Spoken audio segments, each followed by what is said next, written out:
this video, we are going to be discussing some incredibly serious, horrifying Kabbalah secrets. There's such a lack of understanding about true Kabbalah. I have an expert in Judaism and Kabbalah.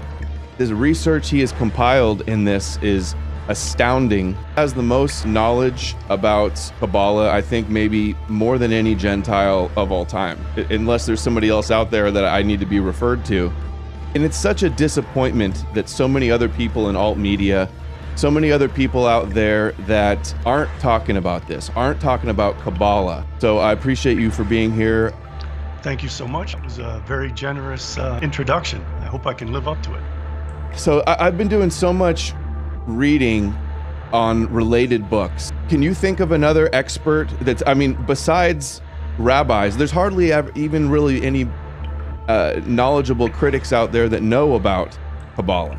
That's what I wanted to say in the introduction also. I'm always reading all these other books and they're always vindicating and validating what you're saying, and I'm seeing clips of rabbis explaining all these things, and the fact that you're right about all this. So, you know, so many people, they hear the word Kabbalah all the time, but they don't actually understand what it means. Like, if you had 20 seconds to explain to somebody, like say you grab the microphone and you're on national television, what would you say about Kabbalah that people need to know? Kabbalah is a system of beliefs which derives from the Orphic mythology of the Greeks, from Gnosticism, from Neo-Pythagoreanism, from Pythagoras, from Plato, from Middle Platonic thought, and from Neoplatonism. And I'm going to start to explain that today. And what that really means is it's a system of beliefs as to how the world was created and as how the world should end. It is a cosmology and an eschatology which primarily derives from Greek beliefs, but it is twisted in a very negative way to try to justify their pre-existing hatred of Gentiles and their pre-existing desire to exterminate Gentiles. So an extermination plan of the Gentiles and the plan to rule the world at the end of the 6,000 years, is some of the origins coming from the Canaanite religion as well? Absolutely, yes. It's all paganism. Mm-hmm. They largely discard the Torah, except that they look at the Torah as an allegory.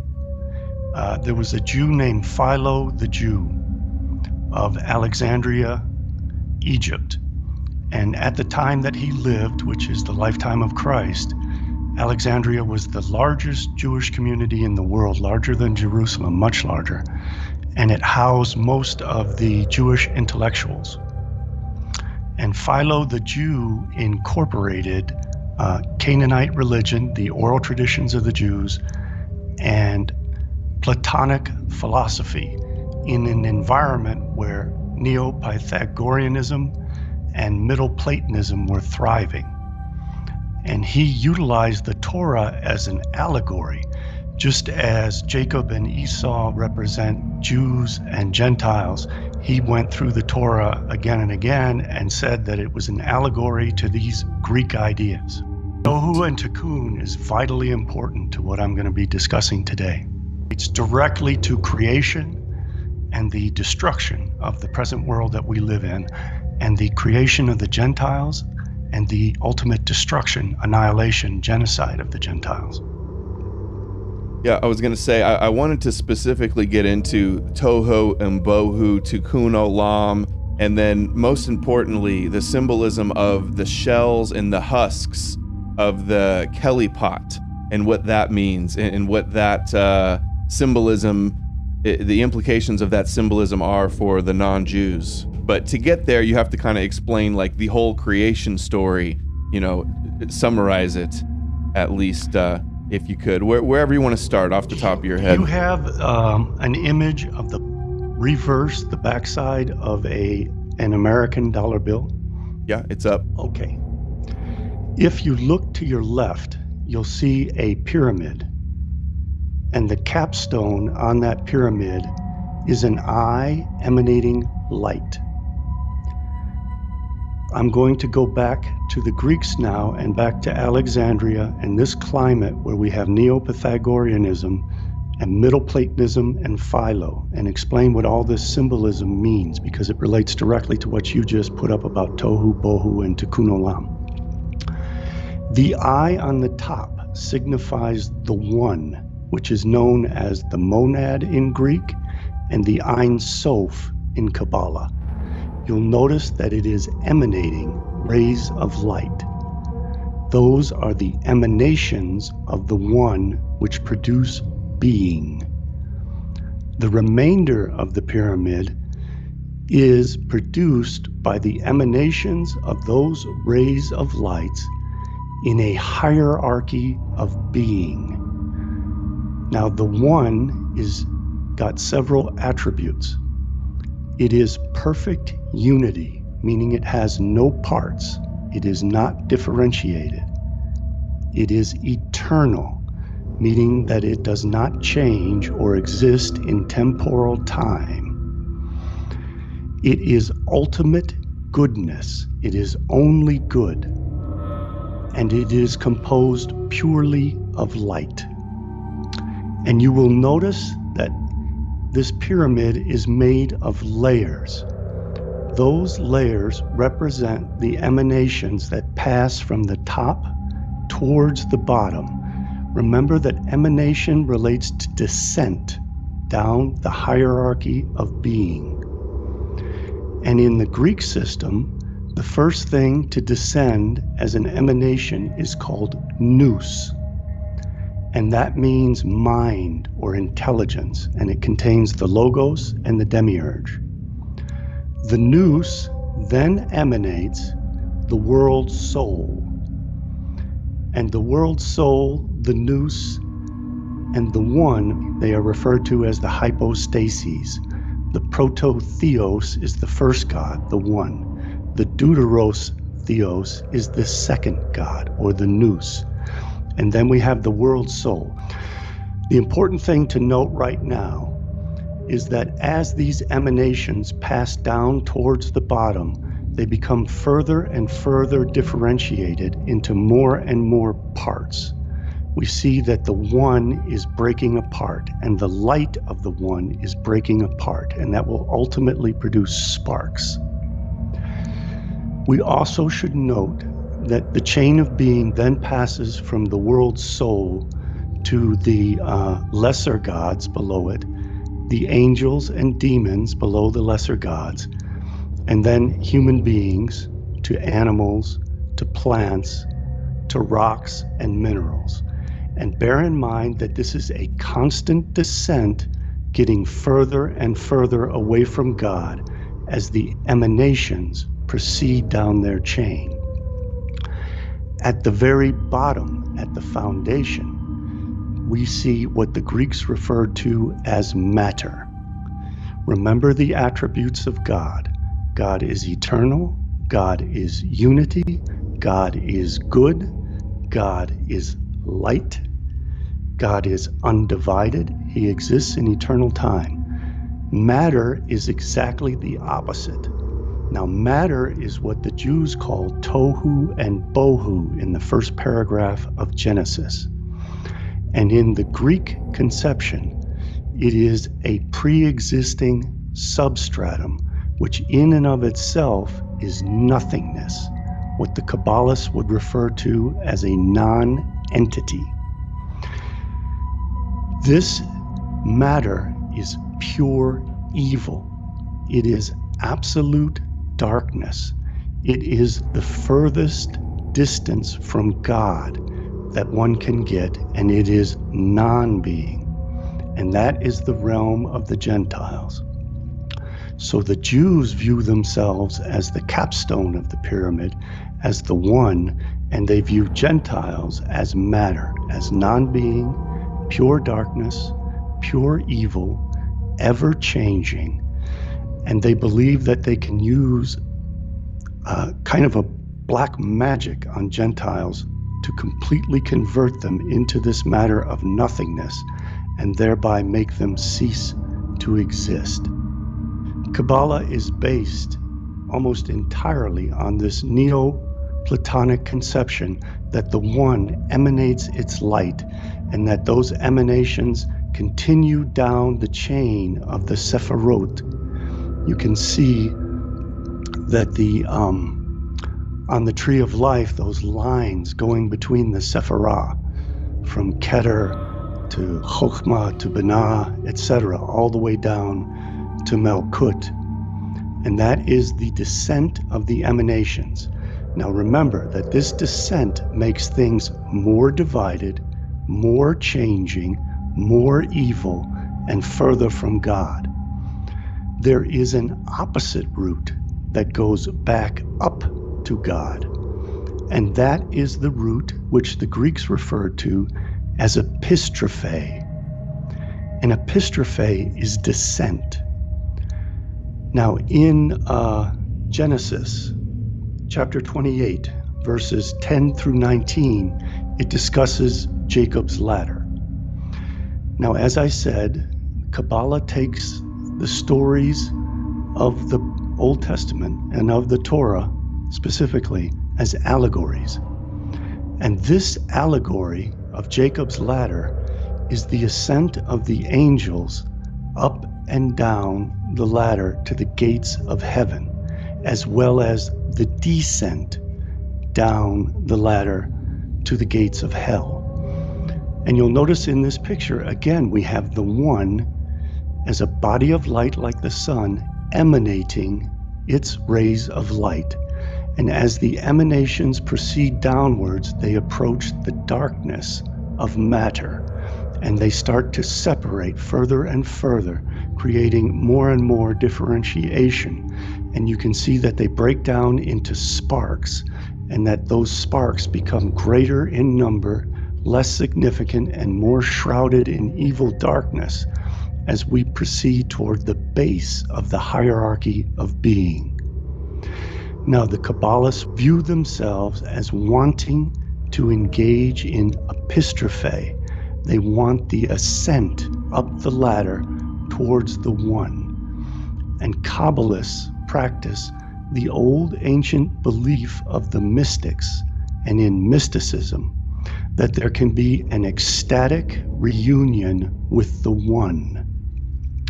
That ecstatic reunion with the one means that the Kabbalists utilize knowledge, wisdom, and understanding to elevate themselves up the ladder, the great chain of being, as it's called, the hierarchy of being.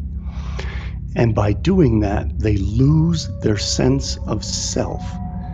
It is referred to as the death of the ego, and they become one with the one, not separated from it, not differentiated, not temporal and changing, but the perfection of the one that they refer to as the Ein Sof. And the mystics said that that was an ecstatic transcendence that one experiences when they ascend the hierarchy of being through epistrophe, and that is the opposite of emanation. Instead of the light being projected downwards from the one, the Ein Sof, it is the light returning back to its origin, back to the one, so it forms a cycle. And then it becomes what Aristotle referred to as the final cause. It would be the goal of the emanation to ultimately return through epistrophe to the one, so that the many are returning to their source. Now, if we go back to the dollar bill, would that be possible? Yes. There's a lot of symbolism there that we can now understand better. If you can go over to the pyramid, at the base of the pyramid, you'll see that it says 1776 in Roman numerals. It utilizes Roman numerals because that signifies gematria, because the letters are also numbers, which is the basis of gematria. Anuit Cryptus is composed of 12 letters, signifying the 12 signs of the zodiac and the 12 tribes of Israel and Judah. The Novus Ordo Seclorum is New World Order and signifies the world to come. In the world to come, the Jews will have elevated the earth along the hierarchy of being to equal what is in heaven, the throne of God on the seventh heaven on the planet Saturn. So they are going to be making the earth like the planet Saturn. And the method that they will use to do that is to destroy matter and destroy the Gentiles. And I'll get into that in a bit with the shattering of the vessels and how this Greek conception of the hierarchy of being is mutated through Kabbalah into a plan to exterminate Gentiles. If you go over to the part with the eagle and the stars, I can explain that symbolism and how it relates to our story. Okay. You'll see above the eagle that there are 13 stars. Again, when stars are differentiated like that, it represents the sparks of Kabbalah, the emanations as they proceed down the chain of being and become further and further differentiated and further enshrouded in darkness in the shells and husks of the darkness of chaotic matter. Remember that matter is tohu and bohu of Genesis. You'll see that those stars are arranged in the pattern of the Star of David with a star in the center. That star in the center represents the temple in Jerusalem. And the Jews believe that there are 6 directions or dimensions: north, south, east, west, above, and below. And the Star of David signifies that. But the Star of David is initially the star of Remphan, and it signifies the planet Saturn. E pluribus unum means out of many, one. Now you will recall as we descend, as we emanate from the one down the hierarchy of being, the beings become more differentiated, more particular. They are no longer unity. And at the base of matter, they are infinite. So what this is symbolizing is taking that many, which are the Jews, and restoring them to the unity of the one, which is the Ein Sof. And that is what the Kabbalistic symbolism on the back of the dollar signifies. And it's a good introduction to Kabbalah. And it was Freemasons that put this on the dollar bill, and Freemasonry is based upon Kabbalah and Temple of Solomon and basically Judaism themes. If you can get that image, William Blake's painting of Jacob's Ladder again. So again, we see the one emanating light.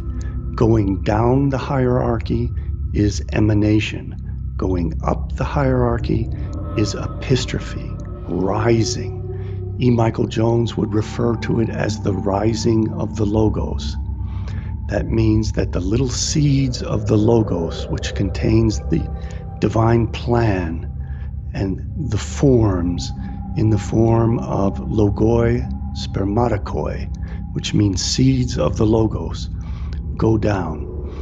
Now, the way that this is explained in Kabbalah from its roots in Greek philosophy is that as the emanations of light project their light onto the blank substratum, which is chaos and void, the matter referred to as tohu and bohu, at the very bottom rung of the chain of being, those forms which exist as ideal forms in the nous, in the mind of God, which is the first emanation, those little seeds come down and give forms that we can perceive that chaotic matter. Now in Kabbalah, those forms take the form of Jews having different souls from Gentiles. Jews have those little sparks, the logoi spermatikoi, within their souls. Their souls contain those sparks of divine light as the differentiated emanations of the Ein Sof. But in Gentiles, those sparks are not contained in their souls. They simply loosely hover over the Gentiles so that the form of the Gentile exists as a phantasm, as a non-being in that chaotic matter. And that is why the Zohar refers to Gentiles as tohu and bohu. It means that they are simply reflected shadows and forms that are caused by these sparks of the emanation, but do not contain these sparks. That means that if the Kabbalah, through the process of Tikkun Olam, can raise those sparks, which hover over the Gentiles, they will free that light, and then epistrophe will occur, and the light will elevate up the chain of being, up the hierarchy of being, and escape from the Gentiles, who are shells of darkness and who are purely evil. When that happens, those sparks, which gave form and existence to Gentiles, will no longer be in the realm of chaos and void, tohu and bohu. Therefore, the Gentile whose spark is elevated will cease to exist and will resolve back into nothingness. Matter is nothingness. It is pure evil. Now, Adam found some quotes from Schneur Zalman and Josef Yitzhak Schneerson that he asked me to analyze. And this is the basis upon which we should analyze those quotes. Because Schneerson, who was the sixth Rebbe, utilized his Kabbalistic black magic to defeat Gentiles by resolving them back into non-entities. And if we read the precise quotes, we will see that what he is referring to is taking the divine sparks away from Gentiles so that their matter, their tohu and bohu, resolves back into nothingness, because Gentiles are what he calls non-entities, what Plotinus, the Neoplatonist who forms the basis of Kabbalah, would call nothingness, matter. So this is from a book, someone sent me this on Twitter, An End to Evil, Reshi's Goyim Amalek, which interesting that, they're saying Amalek is Goyim and they're all evil. The first Hasidic discourse, this was delivered in 1920 by the seventh and final Rebbe Schneerson, right? It was the father or the father-in-law of Schneerson, Rebbe Schneerson, the seventh. Father-in-law, yeah. So what he says here, he says, Amalek is the first among the nations, and in the end he shall be destroyed, the root of the 7 evil nations, and they're separate from.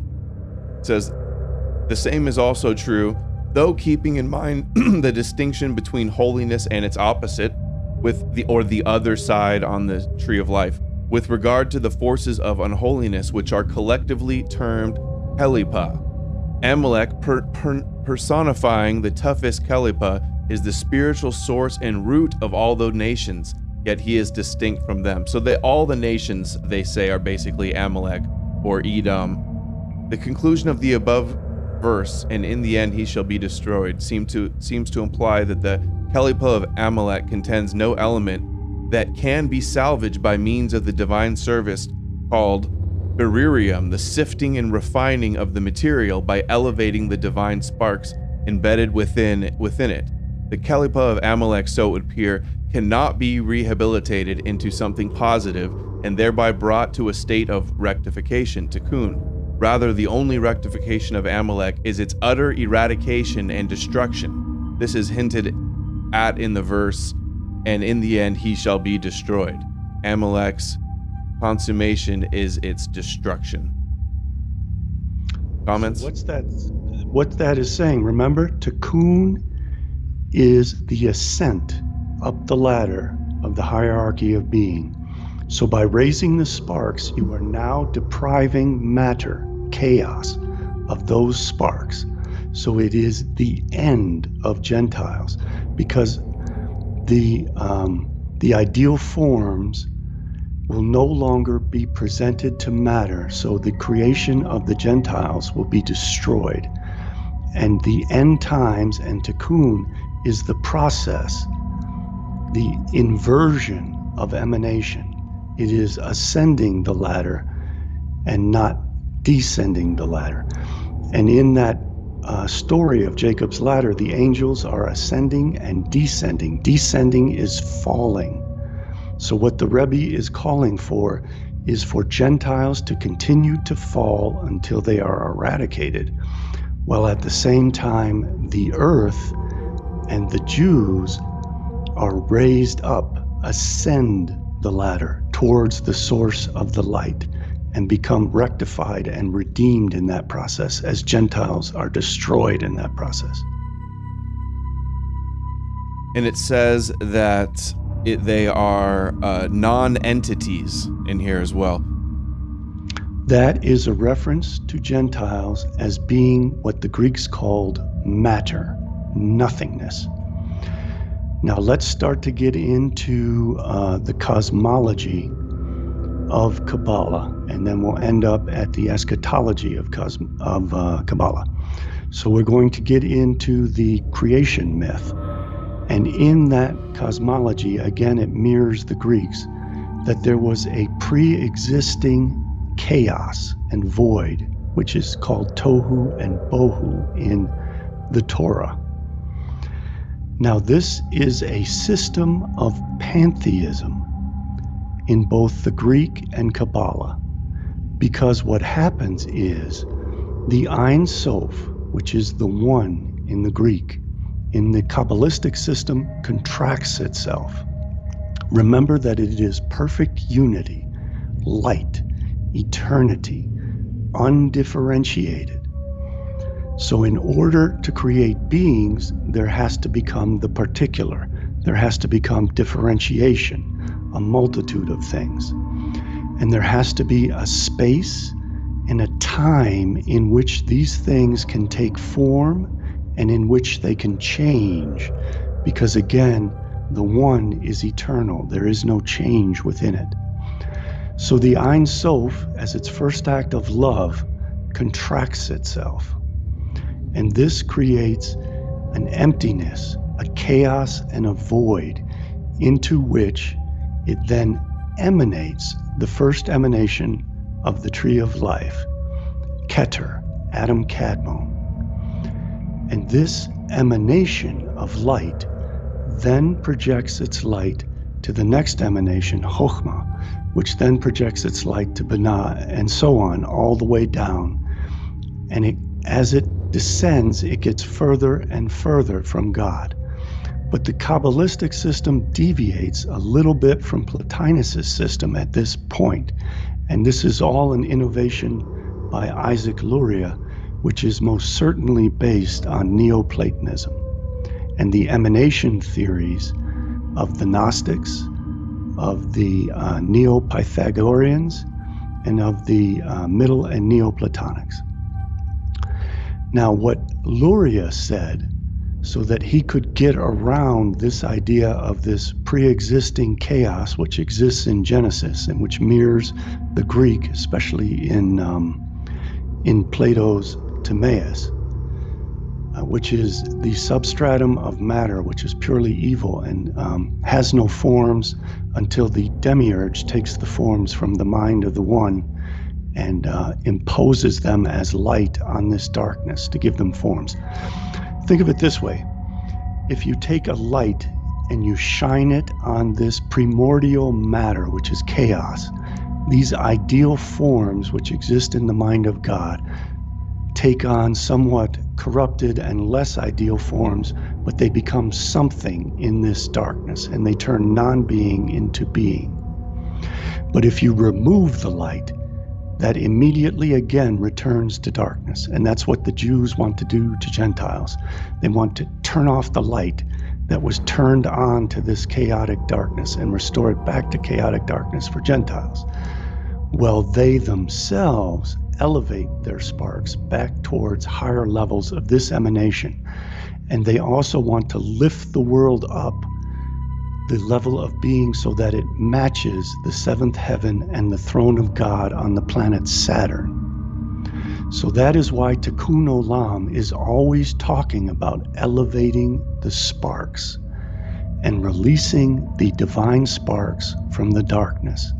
This is all Greek cosmology.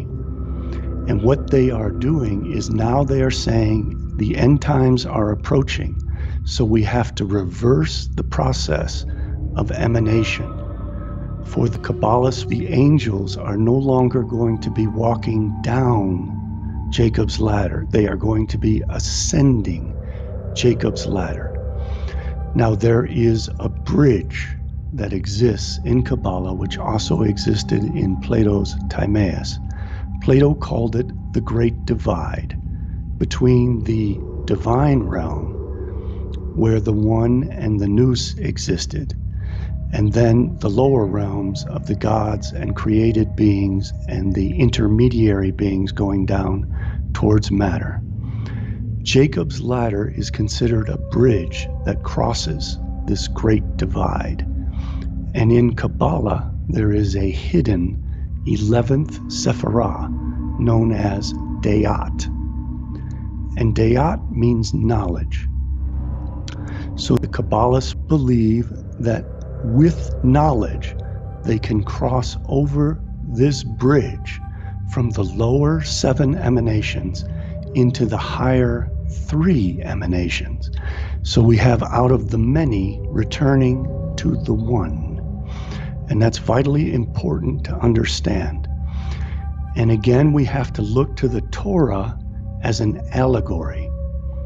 In the Torah, in the book of Genesis, it states that in the Garden of Eden, Yahweh forbid Adam to eat of the tree of knowledge. And the gods did this because they were afraid that if Adam ate of knowledge, he would be able to use knowledge, Dayat, as a bridge across the great divide, and therefore ascend up the chain of being and become one of the gods. So the gods were afraid that knowledge can enable human beings who are intermediary beings and lower beings to ascend and become higher beings, to become gods. And one of the attributes of gods is that they are eternal.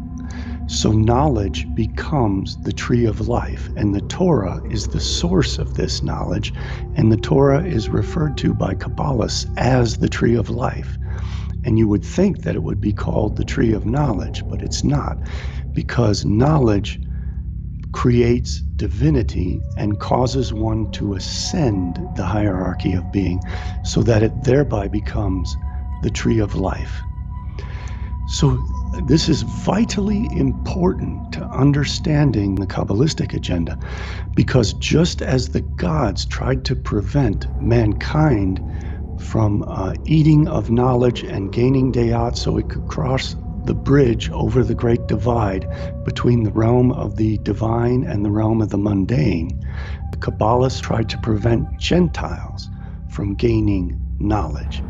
Because just as Adam was punished with death when he ate, or when Eve was tempted and grabbed the fruit of the tree of knowledge, the Kabbalists condemn Gentiles to death for gaining knowledge.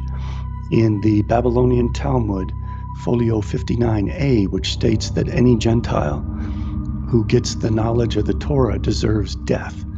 So again, the Jews are constantly modeling themselves allegorically after what their gods do, and the story of the Garden of Eden and forbidding the Gentiles from gaining knowledge drives the Gentiles down the Jacob's ladder towards matter, towards becoming nothingness without knowledge, because that knowledge also helps to create their form.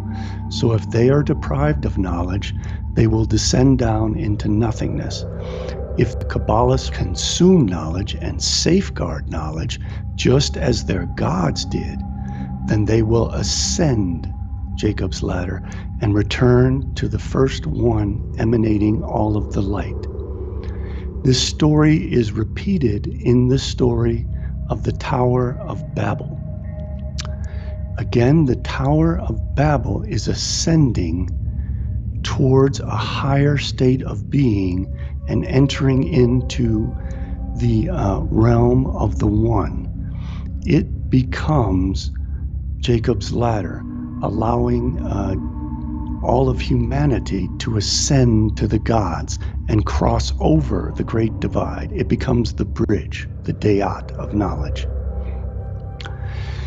And this, just as it scared the gods that human beings should obtain knowledge, it scared the gods that these human beings bearing axes were going to climb into heaven and become gods and idol worshippers at the peak, at the top of the Tower of Babel.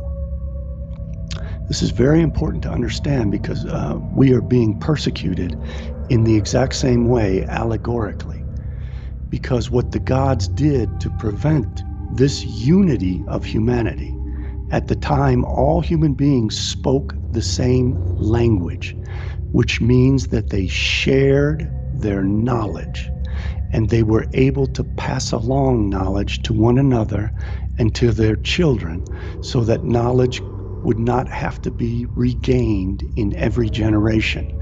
In other words, they were allowed to progress up the hierarchy of being, up the chain of being to become gods. And that scared the gods. So what the gods did was they shattered the Tower of Babel, shattered all the knowledge, and lowered human beings down the chain of being back into the realm of matter and material. And at the same time, they made every human being speak a different language so that there could be absolutely no unity among human beings. Remember, unity is an attribute of the One. So they differentiated human beings, stripped them of their knowledge, and stripped them of their ability to communicate with one another and share their knowledge and allow their knowledge to progress, especially from generation to generation. So the Tower of Babel is actually a repetition of the story of the Garden of Eden, conveying the exact same lessons to the Jews. Now the Jews view themselves as gods of the earth, just as Yahweh and Shekinah are gods of the heavens. And they want to make the earth as above, so below, and they want to perfect the earth so that the earth rises up the chain of being to heaven. In order to do this, what they do is they atomize Gentiles. They pit Gentiles against one another, which is the same lesson as the Tower of Babel, of creating different languages. And they do this on the internet by creating echo chambers. These echo chambers are the exact same process as the Tower of Babel, where everyone has the potential to speak one language on the internet. They start to ban certain forms of speech, and they create echo chambers where people searching for information get fed directly back into the same cycle of information that their group is permitted to engage in, but they are not allowed to communicate with others. And this is the process of the Tower of Babel, of differentiating the Gentiles to make them more like evil matter and drive them down the chain of being away from the unity of the One. I have a question. Where did you read about these things? The dollar bill and the Tower of Babel? There was a book that I read just recently that was written by, I think, Farrell and DeHart, called Transhumanism. And that book, I think they got the chain of being wrong. They inversed it, and they think the lowest level is the highest level, and they made several other mistakes. But it talked about the Tower of Babel and the fact that the Tower of Babel leads into plurality and the division of the one, and is utilized by the gods as a means of keeping human beings from progressing. In terms of the dollar bill, those are all my unique insights as far as I know. But it became immediately apparent to me when I thoroughly came to understand and read Plotinus's Aeneads. Plotinus wrote 6 books in the form of 9 tractates each. Aeneid means the nines. And in this, Plotinus lays out his theories of the hierarchy of being and of the trinity of the one, the nous, and the world soul. And when I pieced that together and I considered Plotinus's conception of matter as nothingness and matter as pure evil, the furthest distant thing from God on the chain of being to the point where it becomes non-being, it all clicked for me. And now I should explain the cosmology of the emanations. So as I said, the Ein Sof contracted itself to create a space for differentiation, for particular things, for a plenitude, a multitude of things to exist, and in which they could change in space and time and reorder themselves. That vacuum that he created is referred to as the Tzimtzum. And he then projects an emanation of himself into that Tzimtzum that becomes the Adam Kadmon and the Sephirotic tree of life. These emanations are a powerful, divine, radiant light. And Isaac Luria introduced matter, the Greek matter, the pure evil, into his system in the form of vessels, which contained this radiant light in the 10 Sephirah that become the Sephirot. So that these vessels form a shell, a husk, a container for this light. And the top 3 containers held, but the lower 7 containers, which are the lower 7 Sephirot on the Tree of Life, shattered. And when these lower 7 vessels shattered, they formed the Tohu and Bohu, which is the primordial chaotic matter of the Greeks. And it was only the sparks of the divine light which scattered when the 7 vessels shattered that give any kind of intelligible form to these shattered shards, the supernal refuse, as it's called, this garbage of pure evil. The Gentiles remain this garbage of the pure evil. The Jews are the divine sparks, and they can free themselves and enter a higher realm of being, but the Gentiles cannot. Because if the Gentiles free the sparks that are attached to them, they descend back into Tohu and Bohu and become the matter of non-being and nothingness. Now the Jews, I think in Shabbat, in the Babylonian Talmud, Folio Shabbat, Folio 88a or 88b, I think it is, state that as long as there is a single Jew alive who studies the Torah, the state of being of the universe will continue to exist. But if every Jew were to abandon the Torah, then all of the knowledge would be lost and the entire world would dissolve and resolve back into Tohu and Bohu and become nothingness. So that is why the Kabbalists view it as vitally important that they become Jacob in the tents studying the Torah Well, Esau is the animal, the darkness, the shells, the Kelephot, out in the fields providing the means for sustenance for the Kabbalists to engage in this Torah study. So all of these Greek ideas are utilized as a justification for their pre-existing hatred of Gentiles and their belittlement of Gentiles, because they place Gentiles on the lowest rung of the ladder of being, and they place themselves on the highest rung of the ladder of being as polar opposites. They are the light, they are goodness, they are eternal, they will inherit the world to come. Gentiles are exactly the opposite. Gentiles are pure evil, Gentiles are pure darkness, Gentiles are temporal as opposed to eternal, and will cease to exist. And the world to come can only be created by removing the darkness from the present world and elevating the state of being of the present world to the heavenly world. And that entails killing off the Gentiles.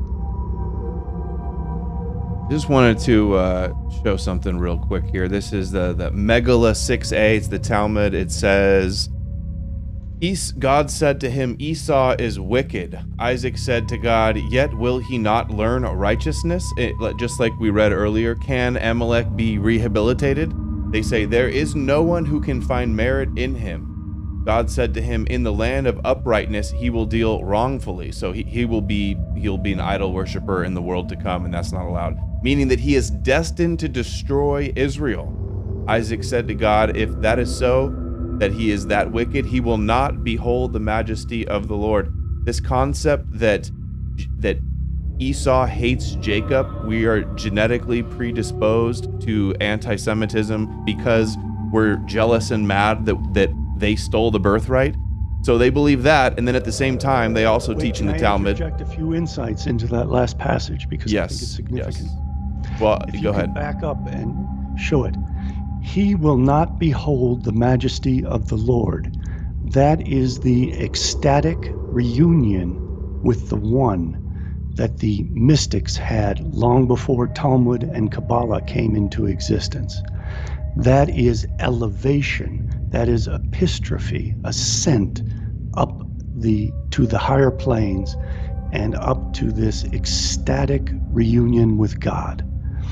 Now, Esau cannot rise up the ladder of being. He has to descend because he is composed only of material.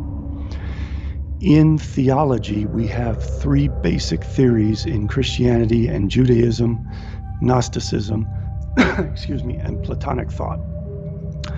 We have creation ex materia, which means that creation is made out of the pre-existing chaotic substance of darkness, which is matter. We have creation ex Deo, which means creation from God, which is the emanation theory, that God projects its divine light, and these sparks of light become the Jewish beings. That is pantheism. And then in Christianity, which Orthodox, not Gnostic, Gnostic Christianity retains the dualism of ex materia and ex Deo. But in Orthodox Christianity, we have something new, which is creation ex nihilo, which avoids the pantheism of Kabbalah and Gnosticism. And in ex nihilo, God does not create the universe from itself, as it does with emanation theories. It simply creates it from nothing. So there is not this chaotic pre-existing matter. But the Neo-Pythagoreans of the 1st century BC to about the 2nd century BC, and they stated that matter is pure evil. And that is the justification that the Jews use for claiming that Esau is pure evil. Because Esau is flesh? How is Esau flesh, but they're not? Esau is composed ex materia from the original pre-existing chaos of tohu and bohu. And this is interesting because they're also relating here in the Talmud Esau to Germania, which they believe that's what they believed with Germany must perish, is that if they don't eliminate Germany, which they believed was Amalek, they pinned as Amalek, then they will go on to destroy the world.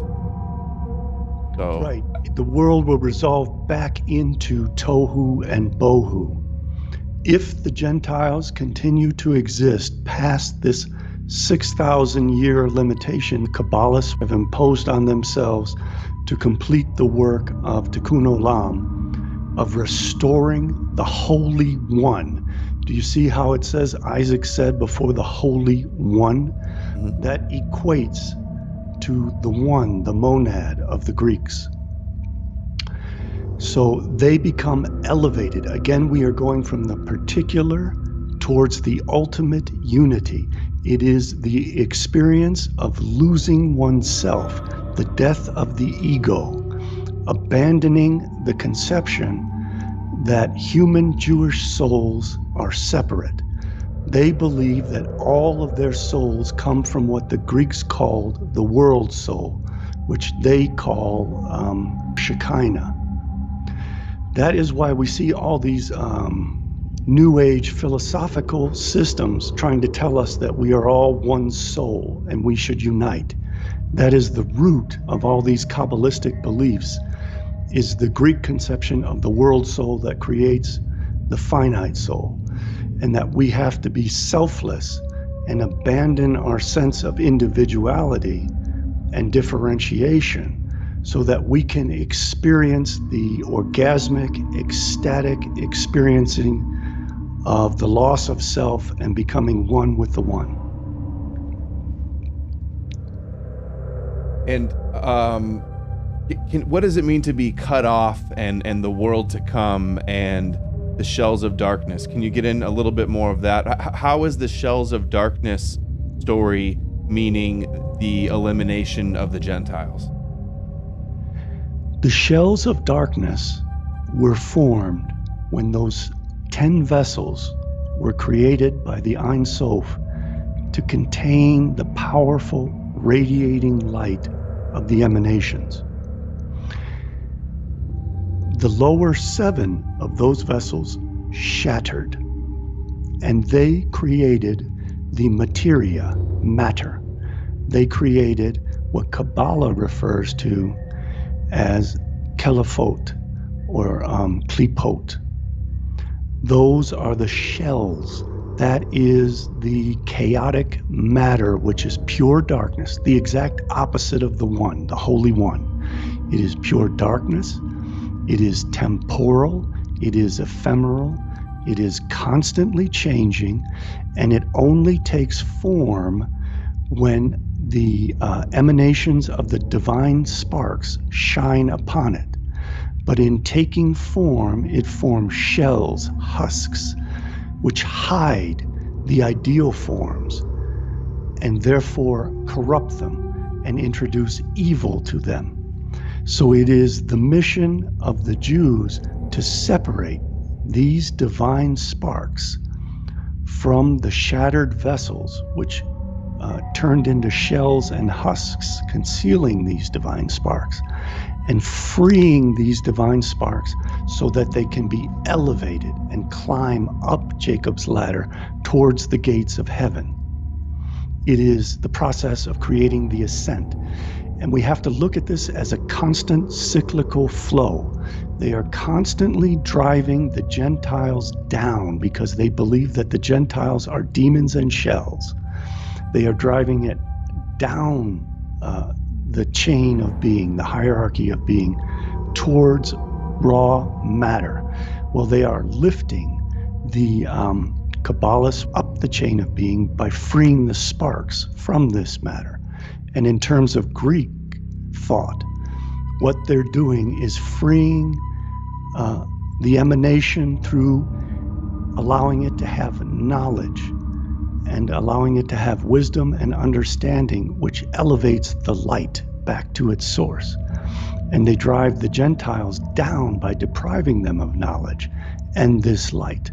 They are also doing this with transhumanism, and that is they are feeding us corrupted foods to drive us down the hierarchy of being to become mineral. And they are doing this first by veganism, to keep us from eating meat. Recall that the next level down in the hierarchy of being from human beings is animals. So they want to keep us from eating animals. And you are what you eat, so they are practicing alchemy and spiritual alchemy against Gentiles and driving them down. So that when the Gentile diet is deprived of meat, Gentiles descend further down the hierarchy of being towards absolute darkness.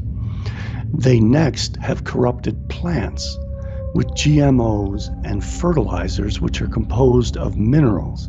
So they are now turning plant matter into mineral matter, which drives us further down the chain of being, and which corrupts our food source and is driving human beings down the hierarchy of being into minerals. And they are also making meat out of plants, which has been made out of these minerals and which has been genetically modified, which has changed its mineral structure.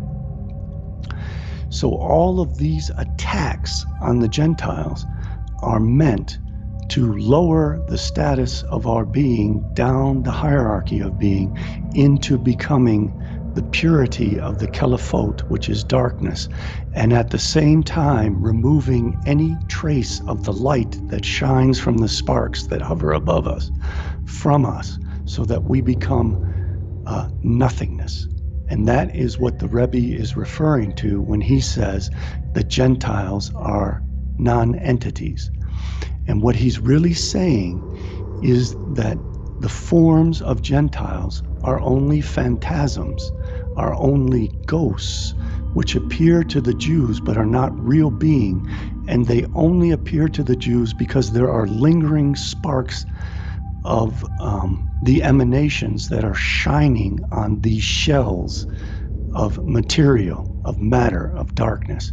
And that if the Jews can elevate those sparks of light through the process of Tikkun Olam, they can remove that light that is shining on the matter and thereby get rid of these ghosts, these evil spirits that are Gentiles, and Gentiles will just disappear. But in terms of practical Kabbalah, which is like practical magic, they are utilizing their knowledge, their science, to do all these things. And the attack is taking the form of the attack of corrupting the diet and the genetics of human beings to make human beings into minerals, which is the lowest level of the chain of being. And they also do this with transhumanism by taking away natural childbirth and creating hybrid cyborg organisms. They are going to combine organic matter with silicon matter and with computer chips and things into a new form of being which has no independent will, which has no soul, which has no divine spark of the soul. And remember that the world soul is the third emanation in the divine realm, and it creates the finite souls. So what they are again doing is stripping Gentiles of the emanations of light and driving them down the chain of being into becoming programmable minerals. So what they are doing is forcing the DNA of Gentiles to be combined with machines into cyborgs, which they will say are now superior, but which will be programmable and integrated into the singularity. And through the singularity, they will be able to program all of these cyborg robots. And that is the ultimate form that the darkness of the Gentile Esau will become. it will become these robotic slaves of the Kabbalists, and they will have sex slaves, they will have work slaves, etc., etc. They will even have slaves who utilize their heightened intelligence through integrated computer systems within their being, which will have no soul and have no independent will, to figure out better ways of destroying the Gentiles and performing tikkun olam. It will become an ever-escalating, like the birth pangs, an ever-escalating series of catastrophes for Gentiles, which in turn elevates the Jews. You mentioned science. It doesn't the Vilna of Gaon? Is that how you say it? Gaon. It means genius. It's Hebrew for genius.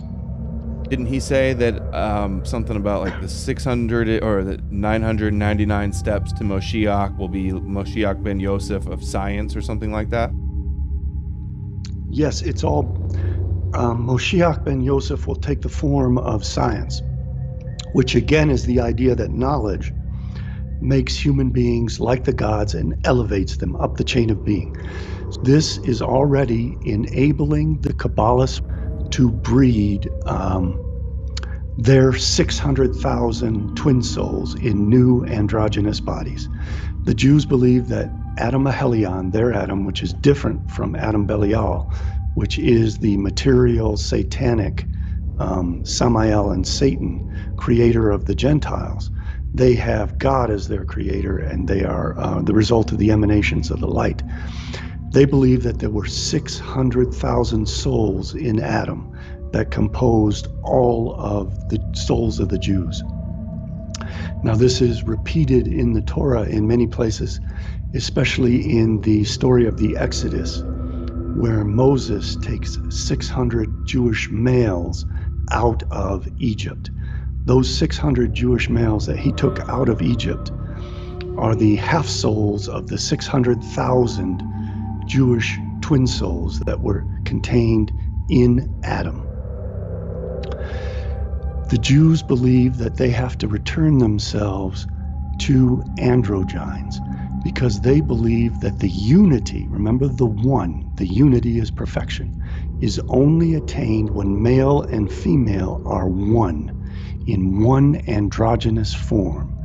And in their gods, that takes the form of the reuniting of the male god Yahweh with the female goddess Shekinah in the temple when they will have sex again, when the temple is rebuilt and these 600,000 Jews are restored to Israel. This is vitally important for people to understand, especially Jews at this point, because those 600,000 are all going to be produced out of men. The Kabbalists have figured out ways of turning skin cells into eggs, and they are going to make eggs out of Jewish men and then take Jewish men's sperm to create these androgynous beings in laboratories. And they already have the technology to do this. They've already created, they have created artificial wombs and artificial means of generating human beings out of the skin cells. And this can potentially be done from a single male. They view the Messiah as being the representation of Adam, and the Messiah contains within him all the 600,000 souls of the Jews. So it is possible that Kabbalists are going to completely exterminate all of humanity, including every single Jew except the Messiah, and then they are going to create their immortal, transhuman 600,000 Jews out of the cells of a single Jewish male who will be the Jewish Messiah. And that's also very similar to the story of Noah, where Noah's family created the entire population of humanity. And I suspect that's exactly where this is headed. And the Jews had better take note of this and take it as seriously as the Gentiles, because this is where it's headed. They want to eliminate all of humanity except for 600,000 androgynous abominations that they are going to use to populate the nation of Israel. These 600,000 abominations will be composed either of 600,000 Jewish males or of a single Jewish male, and no DNA from Jewish females will be utilized in the process. So Jews better think over that. If you think you are going to survive into a new world where you will have this glorious utopia and reign over 2,800 Gentile slaves, you are sadly mistaken. They are going to kill you as well.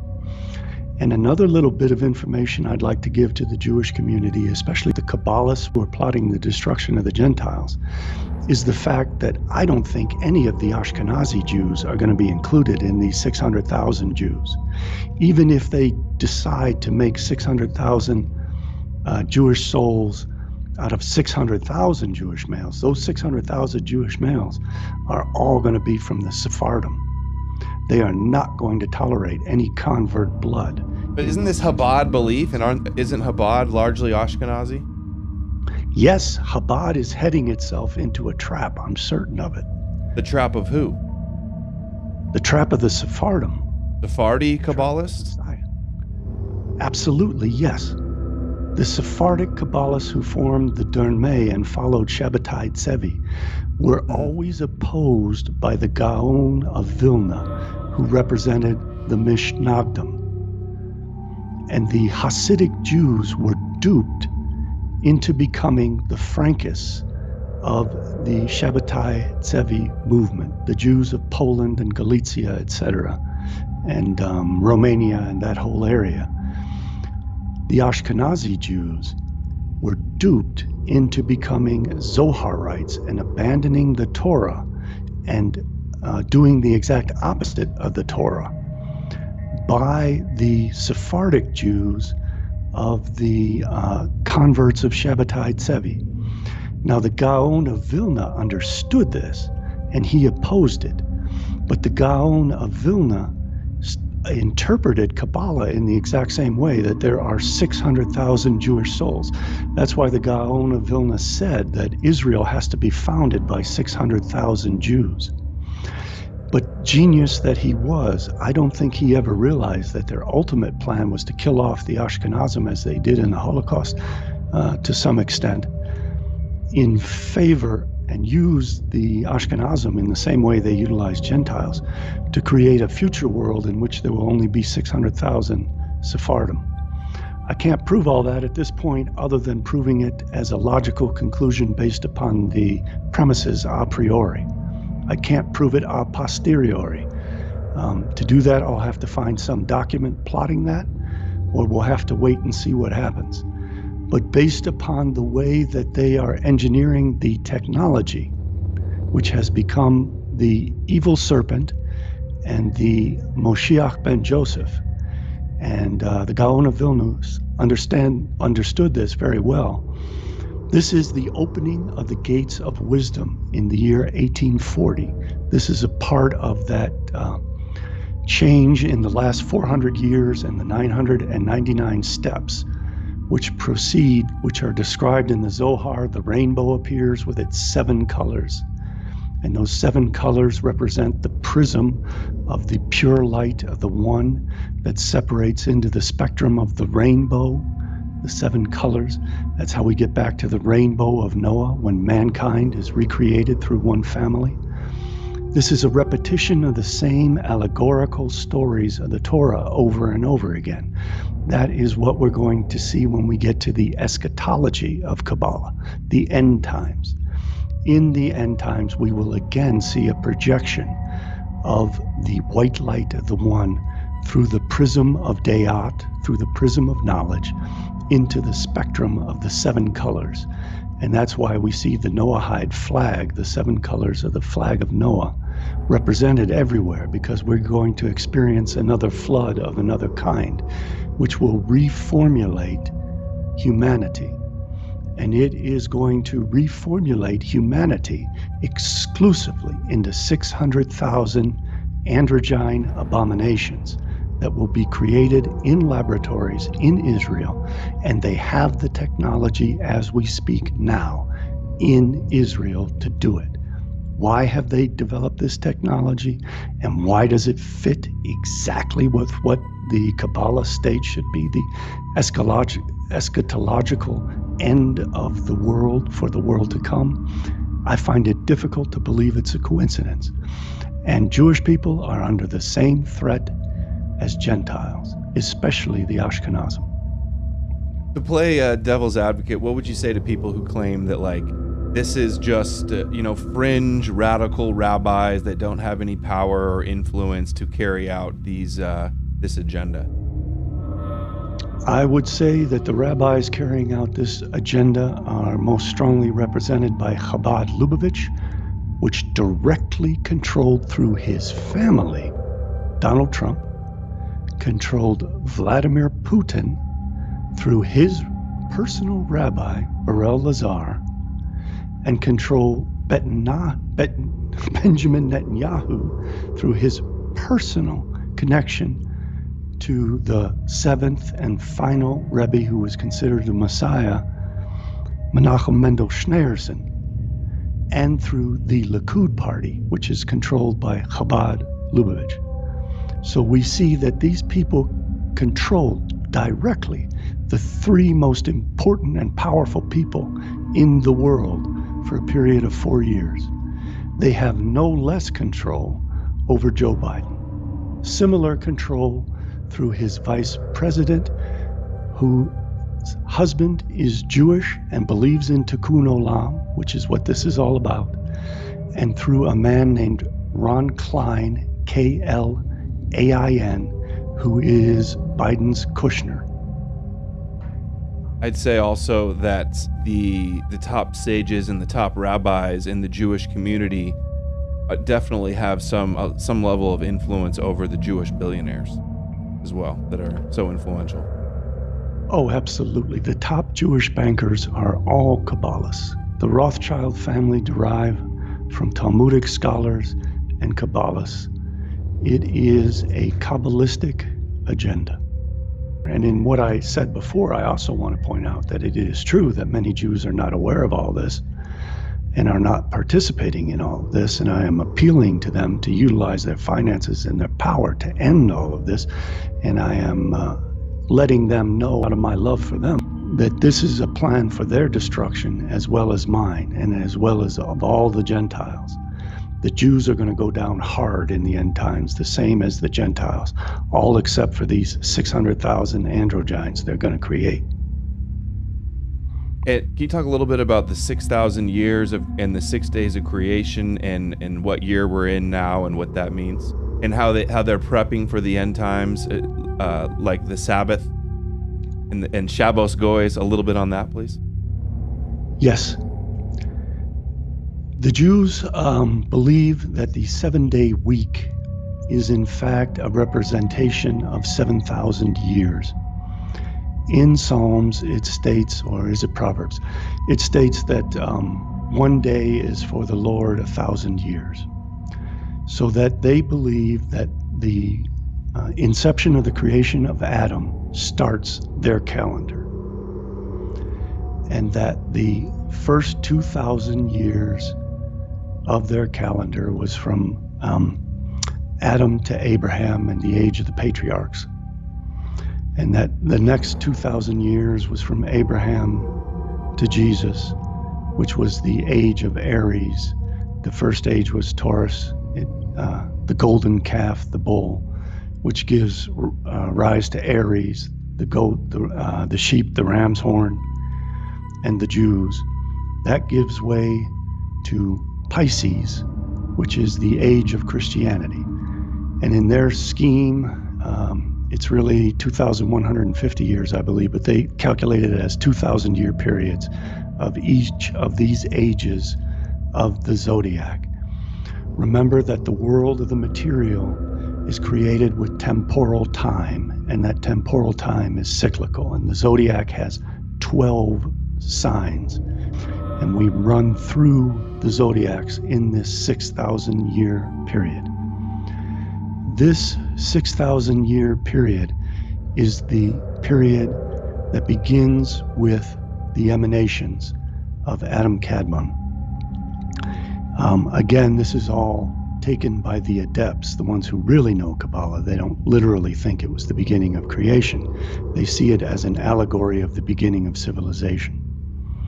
So 6,000 years ago, civilization started. Now, what was the age preceding Taurus? The age preceding Taurus was Gemini, the twins. Who are the twins that existed before civilization? The twins were Jacob and Esau. You have a pre-existing polar opposite of materialistic, evil Gentiles as the twin Esau, and you have the twin Jacob as the divine light, the eternal twin who will survive this 6,000 years. After Pisces, we have the age of Aquarius. Notice that the age of Aquarius is represented on the zodiac as a single man. That single man is Jacob. It is only Jacob who survives the cycle of the zodiac, going from Gemini to Aquarius. We see the age of Pisces is the twin fish. The twin fish are Christianity and Judaism, molding the age of Pisces to perfect the world by creating an empire that the Gentiles, Christians, will create. And at the end of the age of Pisces, which was about the year 2000 on the calendar of Anno Lucis, the Gregorian calendar, on Anno Lucis, it's the year 6000. On Gregorian, it's the year 2000. But on the Hebrew calendar, which is the calendar that the Gaon of Vilna used to calculate, it hasn't happened yet. We're not yet to the Hebrew year 6000. 5781. So there's only, if these guys have their way, we have 19 years left before they have to eliminate Amalek and Esau. Well, it's a little bit more than that. I think it's more like 200 something years. But anyway, we are approaching it, and they will do it as soon as possible. In that last 400 years, they try to accelerate things and make it worse and worse, just like the pangs of birth of a woman. Her contractions become more frequent and more severe as time passes. And that's what they want to have happen to the Gentiles. Getting back to the zodiac, all of this relates to an Orphic god, Phanes Protogenes, the bringer of light and the first begotten. If you look at a picture of Phanes Protogenes, you'll see that Aries is at the peak of the zodiac. So he's right in the middle of that, and that was the age of the Jews. And we are transitioning from Gemini to Aquarius. In that transition, in those 6 days, the 6th day is the millennium we're in, the 6,000th set of years. That is the year of work.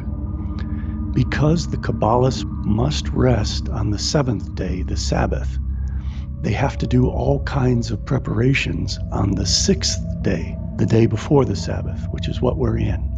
That's the day that they have to work extra hard so that they can then rest on the Sabbath. They keep the Sabbath day holy because the Sabbath day represents the 7th millennium of the world to come, after the old world has been destroyed by their work. And again, it's important to understand that Jews every week, religious Jews, Judaists, prepare extra hard the day before the Sabbath so that they don't do any work on the Sabbath. And that is what Kabbalists are doing increasingly so right now with Tikkun Olam. They are working extra hard to kill off the Gentiles. On this 7th day, that work will have restored the perfection of the Kabbalists and of the world by elevating them back towards the One, causing an ascendance up the hierarchy of being toward unity of the light. And that is what they are cryptically referring to with Tikkun Olam and elevating the sparks and repairing the world. At the same time, they will have lifted all of the divine light away from the Gentiles so that the Gentiles will have resolved back into Tohu and Bohu, which are chaotic matter, and will become nothing. They will be non-entities. They will no longer exist, and the world will have been perfected. Now, in the 7th millennium, the Kabbalists will have slaves. In the old days, I don't think they fully envisioned what they see today as being these cyborg, transhuman, post-gender abominations of programmable robots, cyborgs, connected to this matrix of the singularity with no soul or no will to serve as their slaves. In the old days, they envisioned that they would have 2,800 Gentiles in the 7th millennium to be their slaves, but that's no longer the plan. They're going to completely exterminate Gentiles because they have to, as the process of Tikkun Olam, as the process of eliminating the shells, the Kelifot, the Klipot. They have to get rid of Gentiles in order to perfect the world, in order to do Tikkun Olam and elevate the light of the sparks.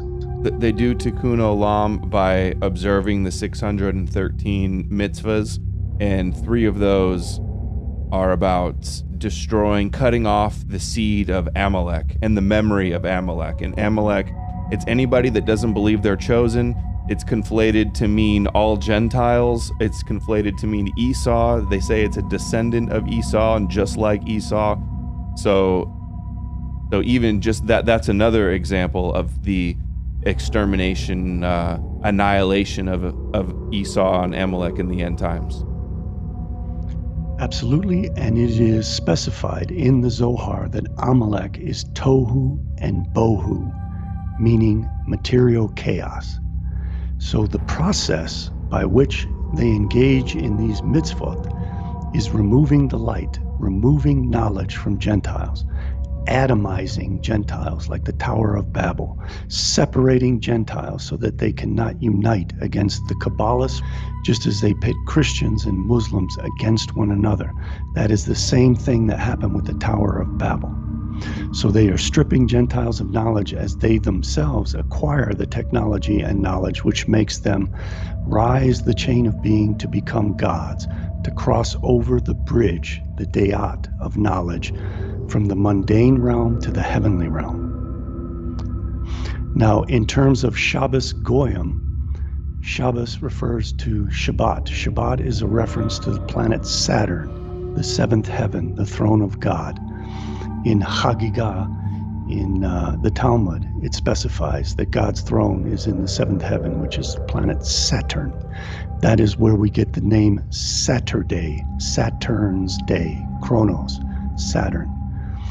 So when they hire Gentiles to do their work on Saturn's day, Saturday, the Sabbath, it is symbolic of the fact that in the Sabbath millennium, the 7,000 years, all Gentiles will be slaves. They will be able to completely rest for 1,000 years in the 7th millennium. And that is why they celebrate the Sabbath and keep it holy, because it reminds them that they must enslave and destroy the Gentiles, and that the Gentiles must do the work and will absolutely do all the work in the Sabbath millennium. Can you touch on the scattered sparks in Kabbalah and how that's related to Adam and Eve and the exile of the Jews? Everyone has heard the idea that Adam fell, and we've all heard of fallen angels.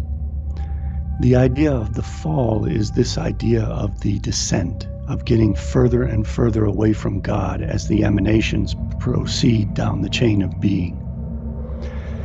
A much worse fall was when the vessels shattered. The shattering of the vessels in the most esoteric and occult beliefs of the Hasidics are transposed from this Neoplatonic belief in emanations in the sense and of creation ex materia, in the sense that when Adam tried to acquire knowledge and elevate himself up the hierarchy of being to become one with the one, it was a catastrophe.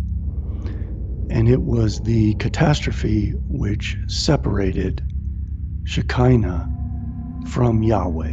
The androgyne of the Godhead split as a result of Adam's fall, Adam's emanation away from God by betraying God and disobeying God. That is the fall. It is a lowering on the hierarchy of being. And that lowering on the hierarchy of being happened also to the gods. They went from perfect unity as an androgyne, as Yahweh Shekinah, as one androgynous God, into the differentiation, the particularization into two beings as two distinct genders, male and female, into Yahweh and Shekinah. And that is viewed as moving away from the perfection of the one towards the evil multiplicity of chaotic matter at the bottom rung of the hierarchy of being. So it happened to the gods as well, and it was Adam's fault. At the same time, the same thing happened to Adam. Adam was initially an androgyne. He was created in the image of the androgynous Godhead. So he was both male and female. When he tried to acquire knowledge and was tempted by the serpent to obtain knowledge so that he could become like the gods and cross over the bridge from the mundane realm to the divine realm, he fell. And when he fell, he split. He again went further away from unity into multiplicity, into differentiation. And he became male and female. He became Adam and Eve. And the 600,000 souls of the Jews also differentiated into male and female half souls of their twin souls. All of that has to be rectified by the Jews so that they return back to the one, to the unity of being androgynous. And all their 600,000 souls will be contained in the Messiah and released very soon, I'm afraid. The Gentiles have a different process of creation. The Gentiles are created by an entity known as Adam Belial. Adam Belial is the demon that is also an androgyne, composed of the dark opposite of Yahweh and Shekinah, which are the male god, god of darkness, but it is Satan. It is Samael is the male aspect of Satan, and Lilith is the female aspect of Satan. And Samael rides the serpent Lilith in the Zohar to tempt Adam in the garden and bring about the fall. When that happens, and Eve is separated from Adam, this Adam is the Adam Ahelion, the supreme man, and is created by the emanation of Adam Kadmon into the Tzimtzum from the Ein Sof. There is a different creation now that happens between Eve and the serpent. And remember, the serpent is composed of the male and female elements of Samael and Lilith. This serpent visits Eve and copulates with Eve, has sex with Eve, and produces the child Cain. Cain is now composed of and created ex materia from this chaotic tohu and bohu, which are Satan, Samael. So within the seed of Gentiles is this satanic seed of Satan, Samael. Samael and Lilith are Adam Belial. Belial means wicked. So they are the seed of the evil man, the wicked man, the unnecessary man, meaning the man that will be exterminated. Notice that there are more Gentiles than Jews. That is because as you descend down the chain of being, you get more and more differentiation away from the one, which represents greater and greater distance from God and becoming closer and closer to pure evil. Pure evil is infinitely divided. It is chaotic. It is constantly changing and rearranging. So that is the elements that the Gentiles are composed of. So the Gentiles derive from Adam Belial, who is Satan in the form of Samael and Lilith, who are the serpent who infused their seed into Eve to produce Cain. And Cain is the ultimate father of all Gentiles and is composed of the Keliphot. The Keliphot, again, are the shells of the vessels that the Ein Sof created to contain the light of its emanations into the Tzimtzum. And this again relates to the Greek conception of matter and creation ex materia. Jews are created ex Deo as the emanations of the Ein Sof divine light into the Tzimtzum. Gentiles are created ex materia as the formation of the vessels out of matter, out of evil and nothingness, to contain the light and the forms of the light, and 7 of those shattered. And the shattering of the vessels occurred at the same time as the fall of Adam. And this produced the shells which became Satan, the demons, Lilith, and Samael, and the Gentiles. And they are referred to as Keliphot or Klipot, and the various singularities and pluralities of those terms. So I just saw somebody in the chat object and say that the Kelipot has nothing to do with Gentiles, but that it's shadows. So I just wanted to refute that real quick. And here's one way I'll do it. Gershom Scholem, he was the professor of mysticism, so Kabbalah, at the Hebrew University. Well-known scholar. He says here, the Gentiles who are designated as Esau or Edom will suffer the opposite fate. They receive their light in this world at a single stroke, but it will depart from them gradually until Israel shall grow strong and destroy them, when the spirit of uncleanliness shall pass from the world and the divine light shall shine upon Israel without let or hindrance. All things of the peels or the husks or the shells of darkness. That's the hindrance. All things will return to their proper order, to the state of perfection which prevailed in the Garden of Eden before Adam sinned. In the redeemed future, uncleanliness, i.e. the Gentiles, and the unfit, and death will be abolished. And here's one more, same book. Lurianic Kabbalah strove to inculcate in every Jew a sense of duty to elevate the sparks and to bring about the ultimate tikkun of creation. It said, all Gentiles are referred to as profane and Kelipa, whereas Israel alone is called sacred. All the other nations are profane. So one of the most... It's just a singular form of Kelipot. Exactly. So the Gentiles, Edom, Amalek, Kelipa, they're all the same thing. This is all code, and they have all these stories about how we're evil and that we have to be eliminated in the end times. And that code also relates to the idea of keeping knowledge away from the Gentiles, and it also relates to the story of the Tower of Babel, where they are speaking a language which is unintelligible to Gentiles to conceal their plans for the destruction of Gentiles. Here again it says, the last divine sparks of holiness, when the shattered vessels, the light in the vessels shattered, which fell at the time of Adam's primordial sin into the impure realm of the Kelipot, the Hylic forces of evil whose hold in the world is particularly strong among the Gentiles. Again, associating the Kelipot with the Gentiles.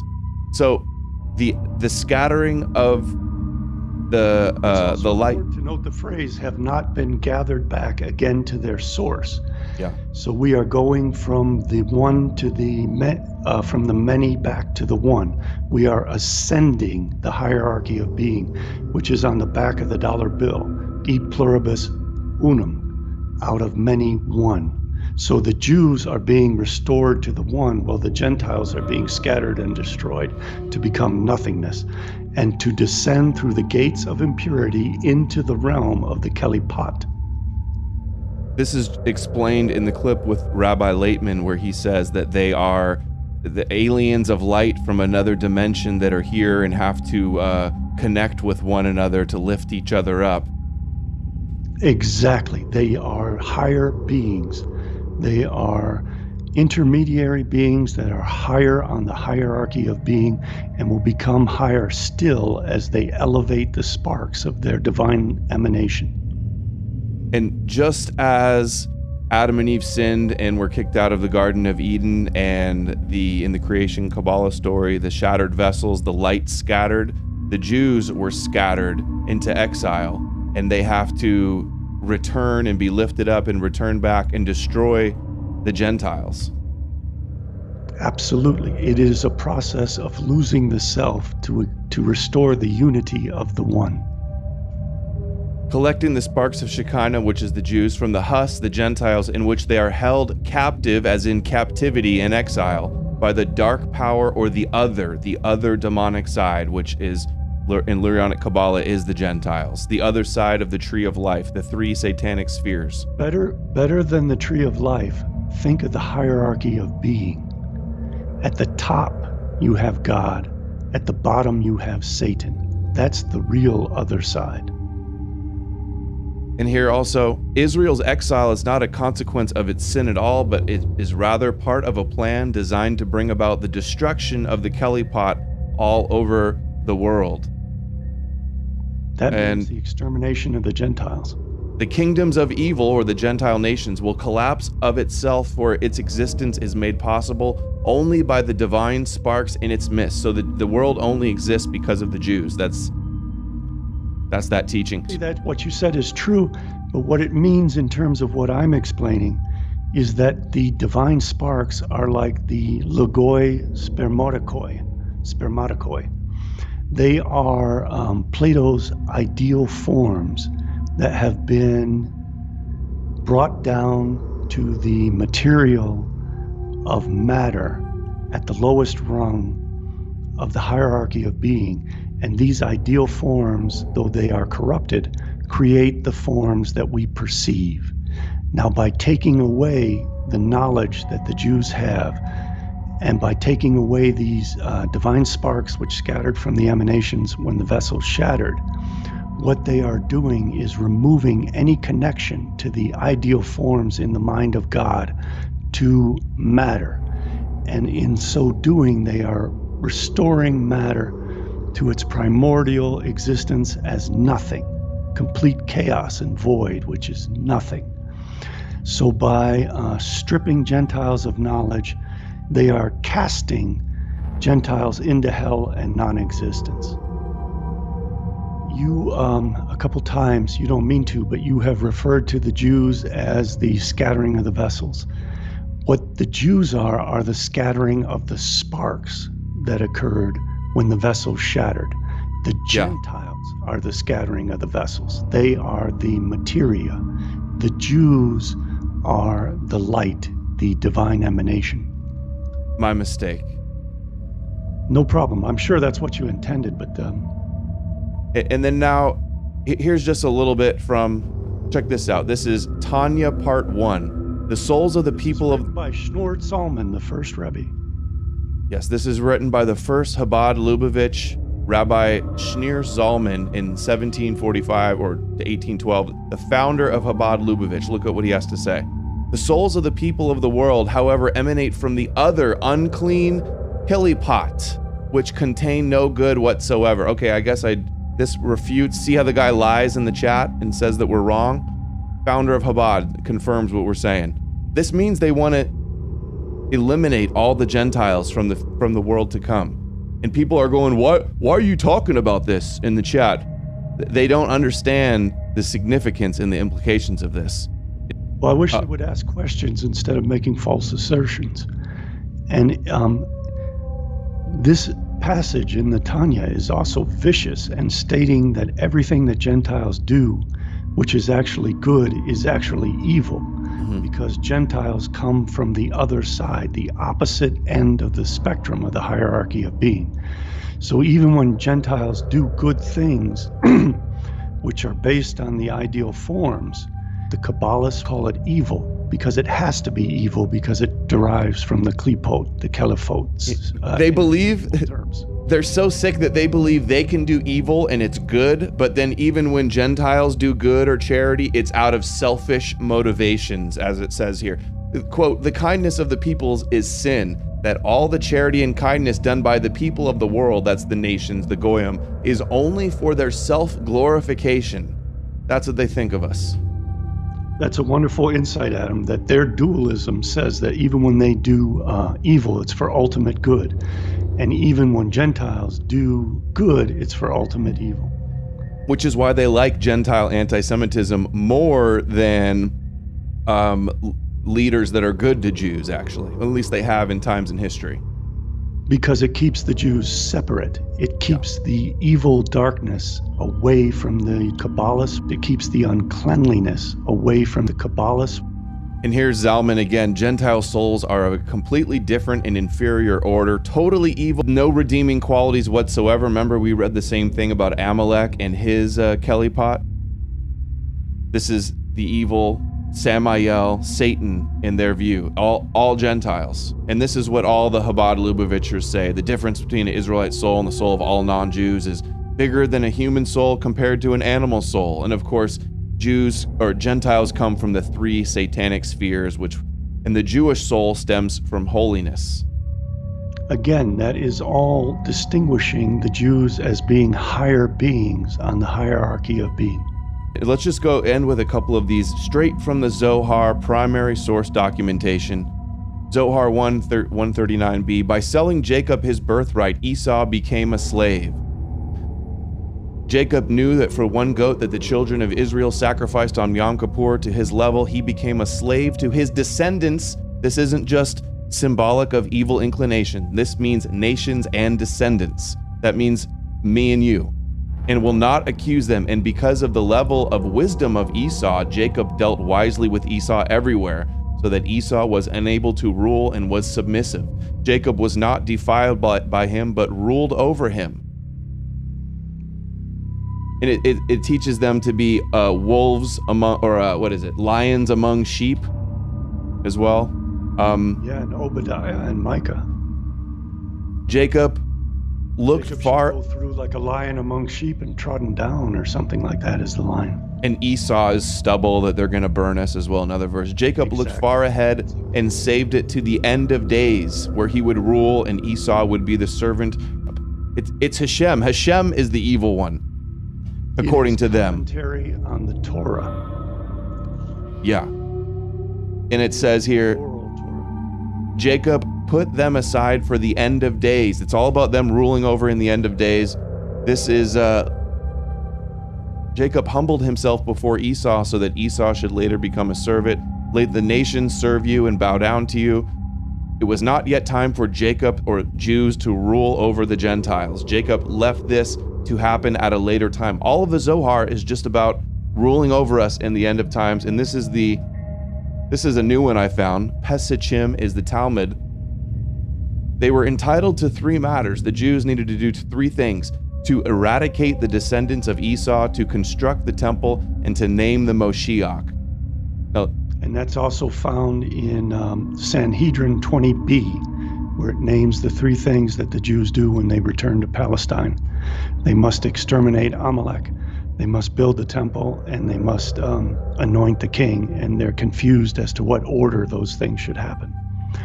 Didn't you also find something, Zohar 143b, that talks about the world to come? Yeah, we're gonna end on that one right now, but just I wanted to emphasize that usually when we hear of these three things happening, they associate the elimination of Amalek. So here we see that you can basically interchange Esau and Amalek. And Esau, rabbis saying that America and all Gentiles are Esau, the Christian European West is all Esau. And here they have in their Talmud, Edom is another code word. Edom, yes, that they're going to eradicate the descendants. Descendants means people. This is genocidal. Zohar 1:143b. But at first Jacob received above only, that means the world above heaven, and Esau received below. After King Messiah, their Moshiach, will arise, Jacob will receive above and below, and Esau will lose everything. He will have no portion and inheritance or remembrance in the world to come. And the house of Jacob shall be fire, and the house of Joseph a flame, and the house of Esau for stubble. For Esau will lose everything, and Jacob will inherit both worlds, this world and the world to come. Remember, we were supposed to debate those Kabbalah, Kabbalah.info, the big Kabbalah website, Rabbi Laitman's people. They were all enthusiastic about debating us. They're like, oh yeah, we'll debate. Funny, once they saw my debate, they didn't want to debate anymore. Because nobody has been, where have you seen people show you this many Zohar sources and talk about these things and the shells and the husks of darkness and Adam Belial? Where have you heard any of this stuff? Nowhere. Is this not something important that people need to know about? Their planned religion to genocide the Gentiles? Absolutely, and that is why they are employing the allegory of their gods in terms of the Tower of Babel and the Garden of Eden. They are keeping Gentiles from biting of the tree of knowledge, and they are scattering and using coded language like the Tower of Babel to keep Gentiles from uniting against them and from understanding their plans. And they are so bold that they assert that all their plans to exterminate us and to kill off the human race are in fact altruistic. And they call Tikkun Olam the great and noble thing that Kabbalists are doing to bring light unto the nations. They're glamorizing Kabbalah as if that's going to be the solution to heal the world and to save the Gentiles. So they're hiding, they're disguising our destruction as if they're saving us. Exactly.